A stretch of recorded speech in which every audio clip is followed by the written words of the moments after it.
Ok guys, donc aujourd'hui c'est une nouvelle vidéo intéressante quand même parce que non, je ne suis pas une professionnelle, ok, et je ne suis pas la meilleure, mais avoir une des dernières vidéos que j'ai mis sur ma chaîne, que vous allez probablement avoir un lien quelque part proche du bonsoir, j'étais fucking pourri, ok, quand j'étais plus jeune sur Instagram. Excusez-moi gars, je voulais juste rectifier, j'étais dégueulasse!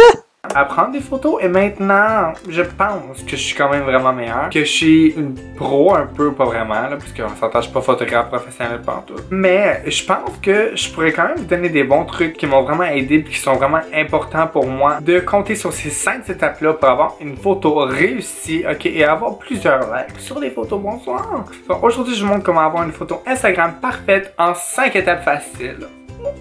Donc la première étape la plus importante dans tout ça, ok, et qui sera toujours importante, peu importe vous êtes là depuis combien de temps, ok, et ce qui était un problème lorsque j'étais jeune avec les photos que je prenais et que je postais sur Instagram, la lumière. Donc c'est vraiment important d'avoir une bonne lumière, ok, qui éclaire vraiment bien notre visage et qui met pas des ombres aux endroits où on veut pas avoir d'ombre. Comme mettons en dessous des yeux ou en dessous du menton, on veut de l'ombre, ok, parce qu'on veut pas un double menton, you know what I mean. En même temps, ok, il faut vraiment bien avoir des éclairages, avoir des boîtes d'éclairage finalement pour que ça éclaire les beaux points de notre visage. Donc toujours avoir un éclairage qui est semi-hauteur ou vraiment de face, lumière naturelle, c'est la meilleure. Si vous avez un ring light comme j'ai en ce moment, c'est très bon aussi parce que ça fait un cercle et ça donne vraiment une lumière très bien proportionnée partout. Et c'est vraiment important de pas prendre des photos trop basses, trop hautes, juste parce que ça peut vraiment déformer l'image que tu essaies d'avoir. Trouver les bons spots de lumière, c'est super important. Tu vas pas prendre une selfie ou une belle photo à poster sur Instagram dans le noir quand tu as un spotlight en arrière de toi. Ok, on s'entend? Tu veux être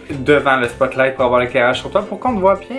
Tu comprends? Si on ne te voit pas, tu n'auras pas de like. C'est tout. Et un autre point super important, connaître ses angles. Il y a beaucoup de gens, ok, qui ne savent pas qu'on a toujours un côté qu'on aime le mieux ou des angles qui sont les plus flatteurs pour des photos. Évidemment, moi, comme vous avez pu constater depuis le début que vous me connaissez, ce côté-ci est mon angle. Donc, si je prends une photo comme ça, c'est vraiment plus beau qu'une photo comme ça, parce que je suis juste plus laide de l'autre bord que de cette bord-ci. Connaître vos angles, savoir qu'est-ce qui est plus flatteur sur vous, dans quelle façon vous aimez mieux vous reconnaître sur les photos, parce que des fois on se reconnaît pas, c'est vraiment étrange. Mais il y a des façons où même moi, ok, sérieusement, je me vois tellement pas comme sur la photo, mais il y a des angles où oui, ça c'est moi, je me ressemble, vous comprenez? Fait comme, c'est vraiment spécial, mais trouvez vos angles où vous sentez que vous êtes le mieux, vous êtes le plus à l'aise, que vous vous sentez plus belle, parce qu'on a toujours des angles qui sont mieux que d'autres. Pour moi, c'est important quand même. La préparation, surtout si ta photo est un peu setée, tu as fait un setup, d'arranger pour que ça soit beau, pour prendre la photo, parce que c'est vrai que c'est une photo que tu vas la mettre sur Instagram, ou tu te prépares comme il faut, ok? Tu mets ça sur un réseau social qui est public souvent, à moins que tu sois privé, mais bon. Puis que faut que tu sois préparé à toute éventualité, ok? Peu importe comment est-ce que tu étais, comment est-ce que t'es-tu nu, t'es-tu pas nu, whatever you wanna do with. Et c'est important d'être préparé, ok? Dans le sens autant photographique que social, ok? Une photo, ça va rester sur internet, sur Google, t'écris mon nom, tu vois mes photos Instagram. Fait que c'est quand même important d'être préparé derrière tout ça. Sur ma liste ici, fucking lettre que j'ai faite à ma job tantôt, parce que oui, je reviens du travail, bonsoir. J'ai écrit background dans l'idée de ce qui se passe derrière, ok? Ça donne un peu l'atmosphère de ta photo, ok? Donc, tu veux-tu une atmosphère qui paraît pro ou tu veux une atmosphère qui paraît très genre, oh my god, j'ai été prise sur le vif,